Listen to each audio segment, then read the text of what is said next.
ఉనికి మనకి అర్థం కావాలి. ఆయన ఎలా తెలుసుకోవాలి,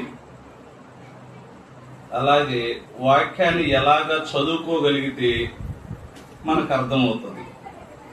ఈ కొన్ని విషయాలు కొద్దిసేపు మొదటి రోజు కనుక కొద్దిసేపు ధ్యానించుకుందామండి.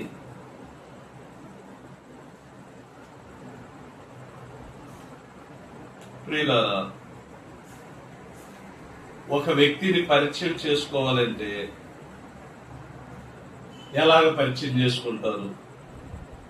స్కూల్లో కానీ లేదా ఏదైనా తెలియ ప్రాంతాల్లో కానీ మనం వెళ్ళినప్పుడు అక్కడ మనల్ని పరిచయం చేసుకోవాలంటే ఎలాగ పరిచయం చేసుకుంటాం? ఎట్లా, నా పేరు ఇది, నాకు ఇంత పొలం ఉంది, లేదా మా యొక్క ఇంటి పేరు ఇది, ఇలాగా అన్ని విషయాలు తెలియజెప్తారు. అప్పుడు తన గురించి తాను తెలుసుకోగలుగుతాడు. మరి దేవుణ్ణి తెలుసుకోవాలంటే ఆయన పరిచయం ఎలాగుంటది? ప్రియమైన దేవుని వల్లరా, అసలు దేవుడు 1వ అధ్యాయం నుంచి దుర్నీతి చేత సత్యమును అడ్డగించు మనుషుల యొక్క సమస్త భక్తిహీనత మీదను దుర్నీతి మీదను దేవుని కోపము పరలోకము నుండి బయలుపరచబడుచున్నది. ఎందుకనగా దేవుని నీతి దేవుని గురించి తెలియశక్యమైనది ఏదో అది వారి మధ్య విషదమై ఉన్నది. దేవుడు అది వారికి విషదపరిచెను. ఆయన అదృశ్య లక్షణాలు అనగా ఆయన నిత్య శక్తియు దైవత్వమును జగత్తుత్పత్తి మొదలుకొని సృష్టింపబడిన వస్తువులను ఆలోచించుట వలన తేటబడుతున్నది. అంటే తండ్రి అయిన దేవుడు తన గురించి తను పరిచయం చేసుకోవాలంటే ముందు మొట్టమొదటిగా ఏం చేస్తున్నాడు? ఆయన యొక్క అదృశ్య లక్షణాలు, అంటే ఆయన యొక్క అదృశ్య లక్షణాలు తేరి చూడటం వల్ల అసలు ఆయన ఉనికి, ఆయన పరిచయం, ఆయన గొప్పతనం అర్థమవుతుంది అంటున్నాడు. ప్రియమైన దేవుని వల్ల అందుకే మొట్టమొదట మనకి ఆది కాండంలో మొదటి వచనంలో ఎలాగా పరిచయం చేశాడు ప్రతి ఒక్కరికి తెలియాలని తీండి. 1వ అధ్యాయం 1వ వచనం, ఆది యందు దేవుడు భూమి ఆకాశములను సృజించెను. చాలు. అంటే దేవుడు మొట్టమొదట ఏం చేశాడు? భూమి ఆకాశములు, అంటే ఆయన పరిచయం చేసుకోవాలంటే ఆయన యొక్క ఉనికిని, ఆయన యొక్క గొప్పతనాన్ని ఏం చెబుతున్నాడు? భూమి ఆకాశం అంటే దేవుడు అనగా మొట్టమొదట ఏది గుర్తుకు రావాలి? ఆయన యొక్క లక్షణం, ఆయన యొక్క శక్తి, ఆయన యొక్క ఇవన్నీ ఎలాగా భూమిని ఆకాశమును ఈ ప్రకృతిలో ఉన్న అన్నిటిని తేరి చూడటం వల్ల ఆయన యొక్క ఉనికి, ఆయన యొక్క పరిచయం మనకు తెలిసిపోతుంది అంట. ప్రియమైన దేవుని వల్ల ఎలాగ తెలుస్తుంది? వాటిల్లో ఏముంది? కీర్తనల గ్రంథం, వాటిల్లో ఏముంది మనకు ఎలాగ తెలుస్తుంది?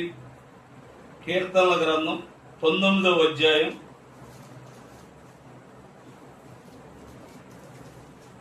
1 నుంచి వాటిలోనంట ఆకాశములో గాని భూమిలో గాని వీటన్నిటిలో ఏమేమి అగపడుతున్నాయి అని అంటున్నాడు. ఆకాశములు దేవుని మహిమను వివరించుచున్నది, అంతరిక్షము ఆయన చేతి పనిని ప్రచురపరుచుచున్నది.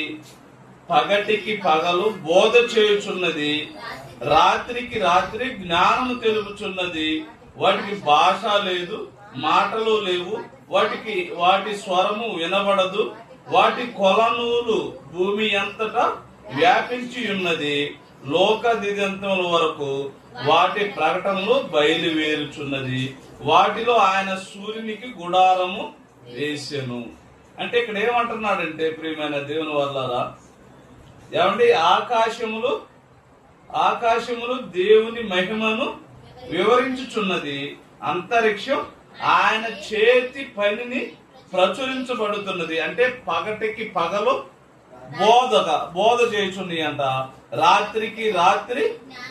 అంటే ఆయన అదృశ్య లక్షణాల్లో ఏమేమి ఉంది? మహిమ ఉంది, బోధ ఉంది. ఇవన్నీ మనకి దేవుని యొక్క ఉనికి, దేవుని యొక్క పరిచయం. ఆయన్ని అంటే మనం ఆయన్ని చూడలేము గనక, ఇప్పుడు ఒక అమెరికా కానీ ఏదైనా చూడాలనుకుంటే మనకి భౌగోళిక చిత్రం ఏమేమి ఉంటది? భారతదేశ పటం ఉంటది, అమెరికా పటం ఉంటది, ఆస్ట్రేలియా పటం ఉంటది. వాటన్నిటినీ మనకేంటి గుండ్రంగా భూమిని చూసి ఆయా దేశాలను ఎలా చూస్తారు? ఇదిగో ఇది దీని ఆకారం. మన ఆంధ్రప్రదేశ్ పటం ఎట్లా చూస్తారు? ఇదిగో ఈ ఆకారంలో ఉంటది. మన తెలంగాణ ఈ ఆకారంలో ఉంటది.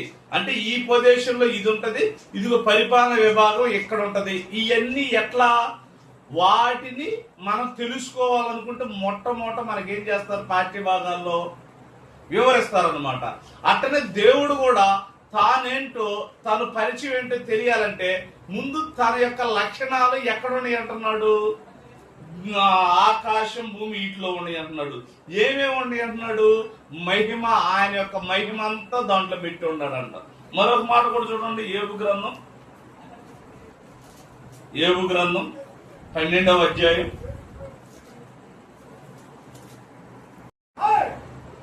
ఎందుకంటే ఏ విషయాలకైనా దేనికైనా ఒక రూట్ ఉంటది, ఒక విధి విధానం ఉంటది. ఇంకా చూడండి అపోస్తుల కార్యంలో దీన్ని 2 మాటలు చూసేసి వాక్యం ఎలాగా మనం చదువుకుంటే మనకు అర్థమవుతుందో, మనం అర్థం చేసుకోగలుగుతామో మనకి అర్థమవుతుంది. అపోస్తుల కార్యము 14వ అధ్యాయం 17వ వచనం. అయినను ఆయన ఆకాశము నుండి మీకు వర్షమును ఫలవంతములైన ఋతువులను దయచేయును, ఆహారము అనుగ్రహించును, ఉల్లాసముతో మీ హృదయములను నింపుచు మేలు చేయుట చేత తన్ను గుర్చి సాక్ష్యం లేకుండా చేయలేదని బిగ్గరగా చెప్పిరి. అంటే ఒకనాడు దేవుని గురించి తెలియజేయాలి, దేవుడు ఎవరో తెలియజేయాలంటే వాటికి ఖచ్చితమైన విధి విధానం ఉన్నది. అది ఈ భూమి, ఆకాశం, వీటిలో వచ్చే ఫలవృక్షములు, వీటన్నిటి ద్వారాగా. ఇంకా 17వ అధ్యాయం ఏంటి? 17వ అధ్యాయం 25 నుంచి అపోస్తుల కార్యములు. ఆయన అందరికి జీవమును ఊపిరిని సమస్తమును దయచేయువాడు కనుక తనకు ఏదైనాను కొదువున్నట్టు మనుషుల చేతులతో సేవింపబడువాడు కాడు.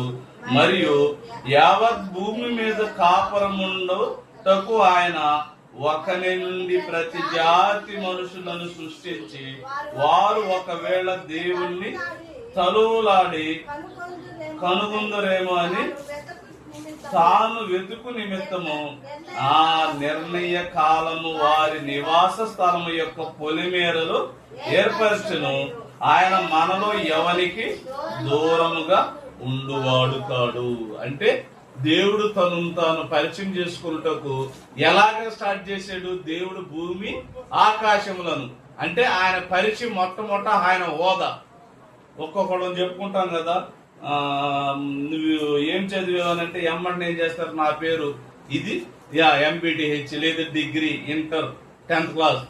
నువ్వేం పని చేస్తావు? ఇదిగో నేను చేసిన పని ఇది, ఎలా చెప్పుకుంటున్నట్టు దేవుడు కూడా ఆయన యొక్క పరిచయాన్ని, ఆయన యొక్క ఉనికిని మొత్తాన్ని మనకి తెలియజేస్తున్నాడు.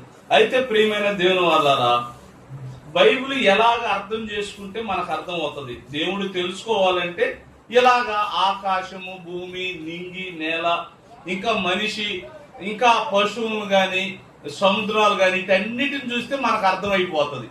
దేవుడిని ఎలా దేవుడు ఉన్నాడా లేడనేది కూడా అర్థమైపోద్ది.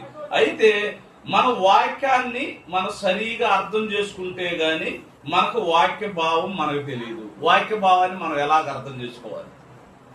ఏమండి, వాక్య భావాన్ని మనం ఎలాగ అర్థం చేసుకుంటే మనకి ఇప్పుడు మనకి ధర్మశాస్త్రం ముందుగా పితరుల కాలం ఉంది. పితరుల కాలంలో పండగలు ఉన్నాయా? పండగలు లేవు. అయితే మనకు పితరుల కాలంలో ఎవరెవరు ఉంటారు? మనకి పితరుల యుగంలో, పితరుల కాలంలో ఏమేమి ఉంటాయి? ఇదిగో ఒక స్థలం అందు మనకి ఇది ఈ స్థలంలో మీరు ప్రార్థన చేయాలి, ఈ స్థలంలో మీరు కూడుకోవాలని ఏమైనా ఉందా? ధర్మశాస్త్రం రాకముందు లేదు. ఒక స్థలం కాడ కూడుకోవాలని, లేదా ఒక స్థలం కాడే మీరు ఇదిగో ఇలాగా ప్రార్థన ఇలా చేయాలని ఒక రూల్ అయితే లేదు. ఎప్పుడు ధర్మశాస్త్రం రాకముందు. మళ్ళీ ఇంకా ఏముంది? ధర్మశాస్త్రంలో ఏమేమి ఉంది? మనకి ఆది కాండం మనకి కొన్ని ఉన్నాయి. ధర్మశాస్త్రం ముందుగా పితరుల యుగంలో కొన్ని ఉన్నాయి. అంటే మనం ఎలాగెలాగ చదివితే మనకు అర్థమవుతుందంటే, మొట్టమొదట పితరుల యుగం అంటే బైబిల్ చదివే విధానం మనకు తెలియాలి. పితరుల యుగం, ధర్మశాస్త్ర యుగం, కొత్త నిబంధన యుగం, ఇట్లా 3 భాగాలుగా మనం విడగొట్టుకొని మనం చదువుకోవాలి. అట్లా చదువుకునే దాంట్లో పితరుల యుగంలో మనం చూస్తే ఒక నిర్ణీతమైన దినం అంటూ ఏది లేదు.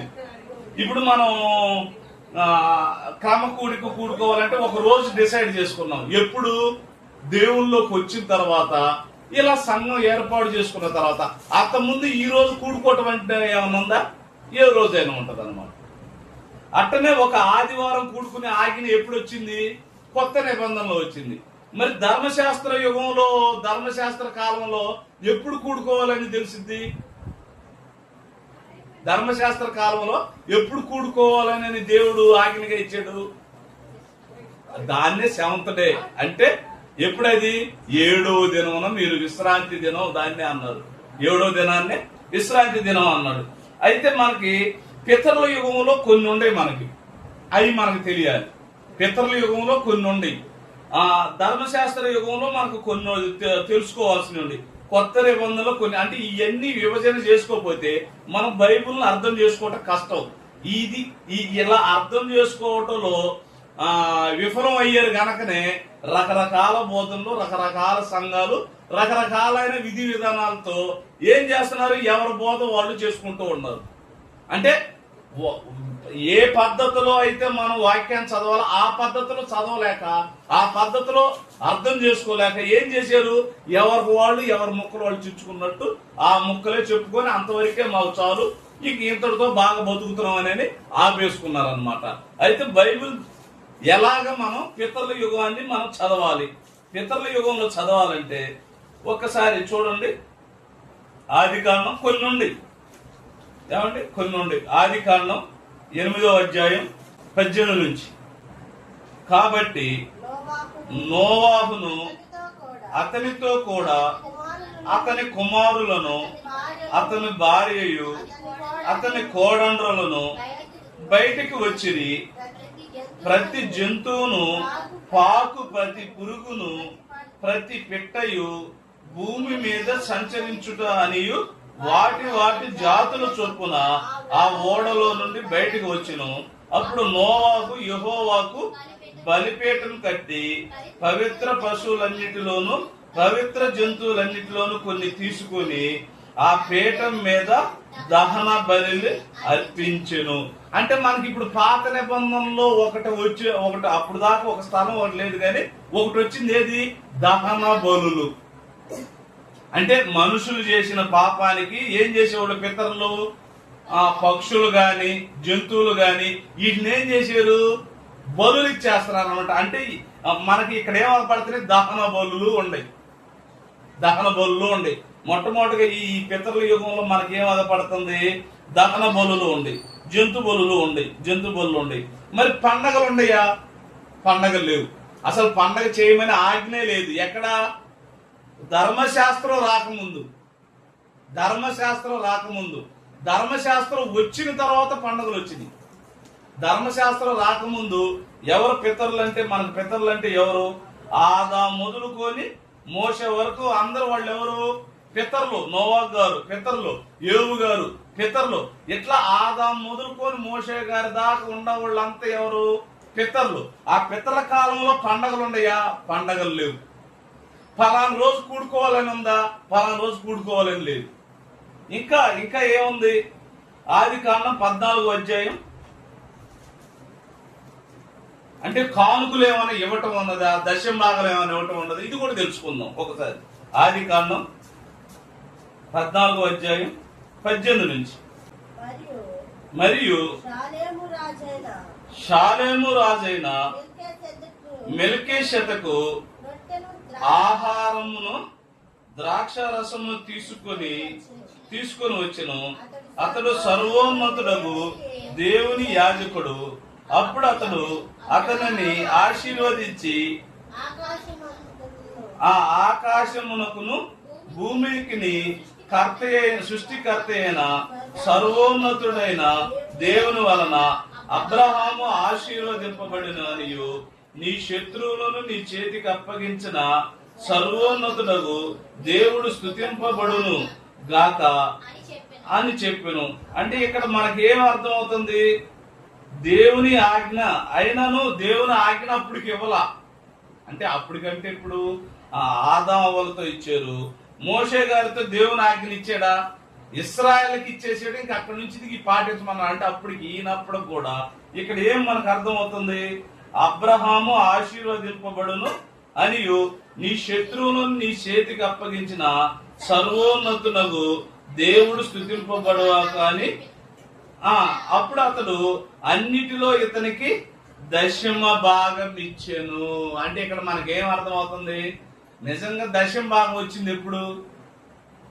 దశమ భాగం వచ్చింది ఎప్పుడు? ఇశ్రాయేలుకి ఆజ్ఞలు ఇచ్చిన తర్వాత. ఇశ్రాయేలుకి ఆజ్ఞలు ఇచ్చిన తర్వాత దశమ భాగం ఎవరికి ఇమ్మన్నాడు? యాజకత్వం చేసి లేవీలకి ఇమ్మన్నాడు. మరి అప్పటికి ధర్మశాస్త్రమే రాలేదు. ధర్మశాస్త్రం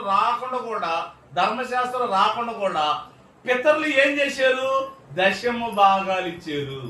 ఎవరికి? దేవునికి. దహన బలులు ఇట్లా దశమ భాగాలు ఇచ్చారు. అంటే అప్పుడు ఆజ్ఞ రాలా, అయినా కూడా దేవుని పేరట దశమ భాగం తీసేసి దేవుని పేరట ఖర్చు పెడుతున్నారు. అంటే మనకు పితరుల యుగం చదువుకునే విధానం దేవుడు అర్థం అవ్వాలంటే, దేవుడు ఏ కాలంలో ఎవరికి ఏ ఆజ్ఞలు ఇచ్చాడు, ఎవరికి ఏ పండుగలు చేయమన్నాడు, ఎవరిని ఎట్లా విధి విధానం నడమన్నాడు అన్న విషయాలు మనకు తెలియకపోతే బైబిల్లో అర్థం చేసుకోవటం కాకుండా అపార్థం చేసుకుంటారు.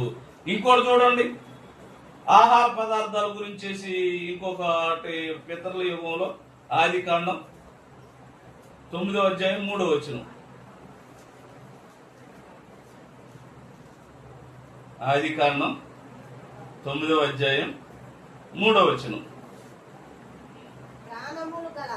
ప్రాణములు గల ప్రతి జంతువు మీకు ఆహారమగును, పచ్చని కూరలు మొక్కలు నిచ్చునట్లు వాటిని మీకిచ్చి ఉన్నాడు.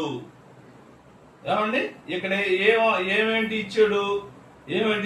ఆహార పదార్థాలు ఏవి పడితాయి కాదు. ఇక్కడ ఏమంటున్నాడు? ప్రాణం గల ప్రతి జంతువు మీకు ఆహారమగును. అంటే ప్రాణం లేని తినకూడదు.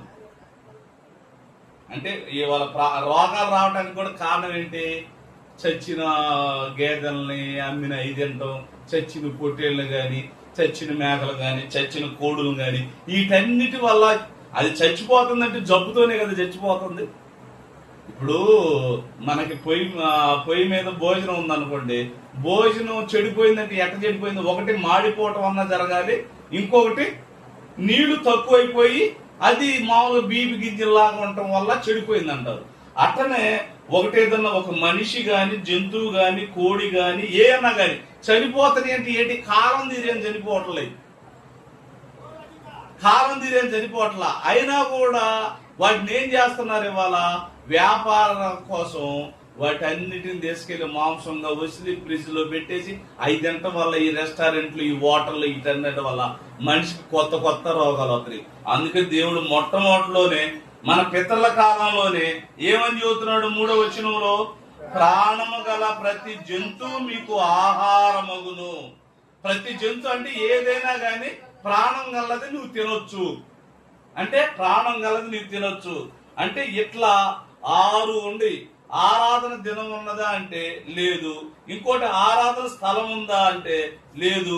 జంతు బలులు ఉన్నాయి అంటే ఉండయి. పండగలు ఉన్నాయి అంటే లేవు పండగలు.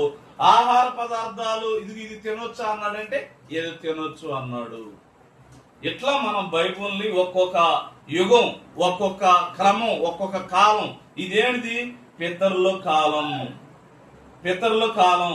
పితరుల కాలంలో ఏమేమి ఉండి అంటే దేవుడు తన గురించి తాను తెలియజేసుకున్నాడు. తెలియజేసుకున్న తర్వాత ఎవరికి ఏం కావాలో కూడా ఇచ్చేస్తున్నాడు. ఆయన తెలుసుకోవటం ఒక ఎత్తు అయితే, తెలుసుకున్న తర్వాత మన గురించి మనం ఎలాగ బ్రతకాలి, ఏ కాలంలో మనకి ఏమి ఇచ్చాడు, ఏ కాలంలో ఎలాంటి మనం పాటించాలి, ఇవన్నీ మనం తెలుసుకోకపోతే బైబిల్ యొక్క ఉన్నతమైన స్థితి మనకు అర్థం కాదు. అప్పుడు అనేకులు ఎలాగో తెలుసు దీనివల్ల ప్రమాదం ఏమొస్తుందో అవి కొన్ని మాటలు చూసేసి ముగించేసుకుందాం అండి. కొన్ని మాటలని మనం దీని ఇట్లా మనం చదువుకొని వివరం తెలుసుకోకపోతే వచ్చే పరిస్థితులు ఏంటి, ఈ పరిస్థితులు కొన్ని తెలుసుకొని మనం ముగించుకుందాం అండి. తీతు పత్రిక 1వ అధ్యాయం 10 నుంచి 11. అనేకులు విశేషముగా సున్నతి సంబంధులను, అవిధేయులను, వదరబోతులను, మోసపుచ్చువారునై ఉన్నారు. వారి నోళ్లు మూయింపవలెను. అట్టివారు ఉపదేశించకూడని వాటిని దుర్లాభం కొరకు ఉపదేశించును. కుటుంబములనే పాడు చేయును. అంటే మనం అర్థం చేసుకోకపోతే ఏమవుతుంది? అర్థం చేసుకున్నాడు ఏం మాట్లాడతాడు? కొన్ని గొడవల్లో గాని, కొన్ని విషయాల్లో గాని, కొన్ని మొదటి నుంచి తెలియదు, మధ్యలో నుంచి వచ్చేసేసి ఆ మధ్యలో మాట్లాడిన మాటే తీసుకున్నారు అనుకోండి. అప్పుడు వాడికి మొదటి నుంచి ఏం అర్థమవుతుందో తెలుసుద్దా? తెలీదు.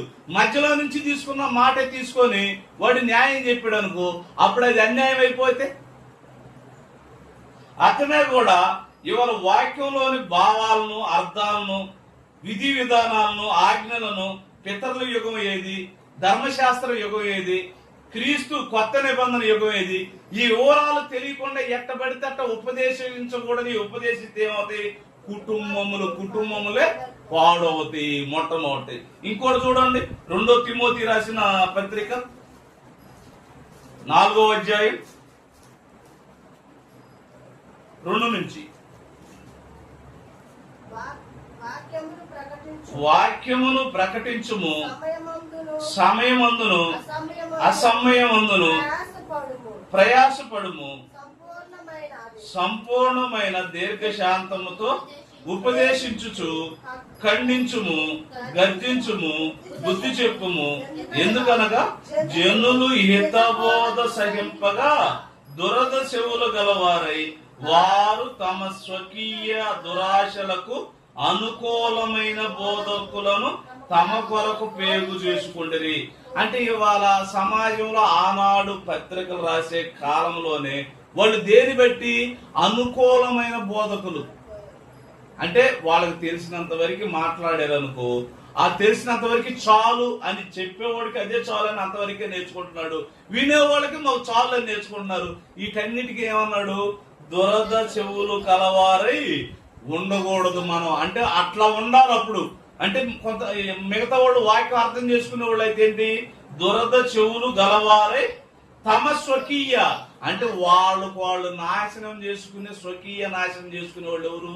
ఆ దురద చెవులు. అంటే ఉపదేశించకూడని ఉపదేశిస్తుంటే అవి విని వాళ్ళు ఏం చేస్తున్నారు? వాళ్ళు స్వకీయ నాశనం చేసుకుంటున్నారు. రెండోది అనమాట. మూడోది చూడండి, గలతీయులు రాసిన పత్రిక 1వ అధ్యాయం 6వ వచనం. గలతీయులు రాసిన పత్రిక 1వ అధ్యాయం 6వ వచనం. క్రీస్తు కృపను బట్టి పిలిచిన వారిని క్రీస్తు కృపను బట్టి జాగ్రత్తగా ఇక్కడ మీరు అర్థం చేసుకోండి. క్రీస్తు కృపను బట్టి మిమ్ము పిలిచిన వాణిని విడిచిపెట్టి భిన్నమైన సువార్త తట్టుకు మీరెంత త్వరగా తిరిగిపోవుట చూడగా నాకు ఆశ్చర్యం అవుతున్నది. అంటే క్రీస్తు కృపను బట్టి మనిషి మారాడు. చివరికేంటి? క్రీస్తుని మర్చిపోయారు. క్రీస్తు కృపను బట్టి క్రీస్తులోకి వచ్చారు. క్రీస్తుని మర్చిపోయి ఏం చేస్తున్నారు? మిమ్ము పిలిచిన వాడిని విడిచి భిన్నమైన సువార్త తట్టుకు. అంటే అంటే భిన్నమైన సువార్త తట్టు అంటే భిన్నమైన సువార్త చెప్పేవాళ్ళు ఉన్నారా? ఉన్నారు. అదేమనుకుంటున్నారు, అసలు వాక్యాన్ని చూడకపోతే, వాక్యాన్ని అర్థం చేసుకోకపోతే, ఇవన్నీ అర్థం కాకపోతే ఏంటి, భిన్నమైన సువార్త బోధించే బోధకులుగా మారిపోతారు. అట్లా అంటుండదు అనమాట. ఇది ఎన్నోది భిన్నమైన సువార్త తట్టుకు చూడేది. మూడోది అనమాట. నాలుగోది చూడండి, 2వ దశలోనికి రాసిన పత్రిక 2వ అధ్యాయం, 2వ దశలోనికలు రాసిన పత్రిక 2వ అధ్యాయం 14వ వచనం.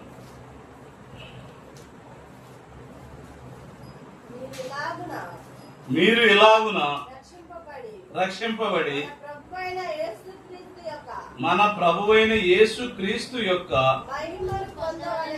మహిమను పొందవలనని ఆయన మా సువార్త వలన మిమ్మును పిలిచెను. అంటే ఇక్కడికి వచ్చేలేక ఏమవుతుంది, అపోస్తుల బోధ సువార్త అంటే అపోస్తులు ఏం ప్రకటించారో, ఏమి చెప్పారో దాని తప్ప మరొకటి ఏది ఆచరించినా, ఏ దాన్ని మనం కంపేర్ చేసుకున్నా కూడా అది ఏమవుతుంది అని అంటున్నాడు, భిన్నమైన సువార్త.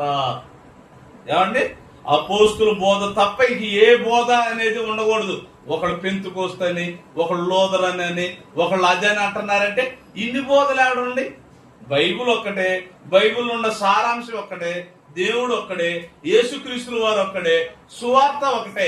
కానీ ఇన్ని రకాల బోధలు ఎట్లా చెబుతున్నారు? ఇదిగో మా చర్చికి రండి, మా చర్చికి రండి అంటుంటారు. ఇంకోటి చూడండి, రోమా పత్రిక అంటే సువార్త వలన పిలుచుట అంటే అపోస్తుల బోధ. 2వ యోహాను రాసిన పత్రిక 9:10. క్రీస్తు బోధ నిలిచి ఉండక దాన్ని విడిచిపెట్టు ప్రతి వాడును దేవుని అంగీకరింపని వాడు, ఆ బోధ యందు నిలిచి ఉండువాడు తండ్రిని కుమారుని అంగీకరించువాడై ఉన్నాడు. ఎవడైనాను ఈ బోధను తేక మీ యొద్దకు వచ్చిన యెడల వాణ్ణి మీ ఇంట చేర్చుకొనవద్దు. 9:10 వచనాలు, ఎవడైనాను ఈ బోధ తేక, ఏది అపోస్తులు చెప్పిన సంపూర్ణమైన బోధ తేక మీ యొద్దకు వచ్చిన యెడల వాణ్ణి మీ ఇంట చేర్చుకొనవద్దు. శుభమని వారితో చెప్పవద్దు. శుభమని వారితో చెప్పవాడు వాని దుష్టక్రియల్లో పాలివాడు. ఇవాళ ఈ మాటను కొట్టుకొని ప్రతి ఒక్కళ్ళు ఏమంటున్నారు తెలుసా, ఇప్పుడు పీడీ సుందరరావు బోధంటే తప్పు కనుక వాళ్ళ కాడకు మనం వెళ్ళకూడదు, వాళ్ళ కాడకు మనం పోలు కొనకూడదు. ఇట్లా మలిచారు. పీడీ సుందరరావు బోధ ఏడుంది, ఓసన్న బోధ ఏడుంది, రోమన బోధ ఏడుంది, వీళ్ళ బోధలంతా ఏడుంది. ఒకటే బోధ, క్రీస్తు బోధ. ఆ క్రీస్తు బోధ ఏం చేశారు, అపోస్తులు చెప్పారు. అందుకే చెబుతున్నాడు 9:10 వచనాల్లో. ఎందుకంటే ఎలాంటి అబద్ధం చెప్పేవాళ్ళు ఎవరైనా ఉంటారు, ఎవడ బోధ వాడన్న వాళ్ళు ఇలాగా ఎప్పుడు వస్తారు, అకాలమందు అంటే చివరి గడియల్లో వస్తారు. అదంతా తర్వాత ఉంటది.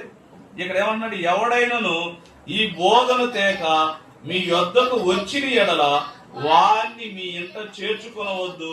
శుభమని వానితో చెప్పవద్దు.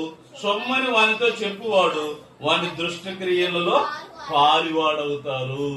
ఇందుకనమాట ప్రతి ఒక్కళ్ళు ఎందుకు ద్వేషంగా ఉండి వాక్య కాడకి రాపోవటం అంటే, వాడు నమ్మింది సత్యమైంది, ఇది అబద్ధ బోధ కనుక మనం పోకూడదు, మనం ఎక్కువ సహకరించకూడదు అని అనుకుంటున్నారు. వాస్తవానికి ఏడిది అబద్ధ బోధేదో మంచి బోధేది ఎవరికి ఇంకా అర్థం కాల. అదనమాట. ఇంకోటి చివరిగా ఇది చూడండి, పరిశీలించకపోతే వాక్య వివరణ తెలియకపోతే మొట్టమొదట కుటుంబాలు పాడవుతాయి. తర్వాత దురదశవు గల వారై ఉంటారు. ఇంకోటి భిన్నమైన సువార్త తట్టు తిరుగుతారు. సువార్త వలన పిలుచుట అంటే అపోస్తుల బోధ తప్ప మరొక బోధలోకి వెళ్ళిపోతారు. ఇంకా చేర్చుకునరాదు, సొమ్మని చెప్పరాదు. చివరగా యాకోబు 1:21. అంటే ఇవన్నీ బోధను పరిశీలించకపోతే వచ్చే సమస్యలు. యాకోబు రాసిన పత్రిక 1:21. అందుచేత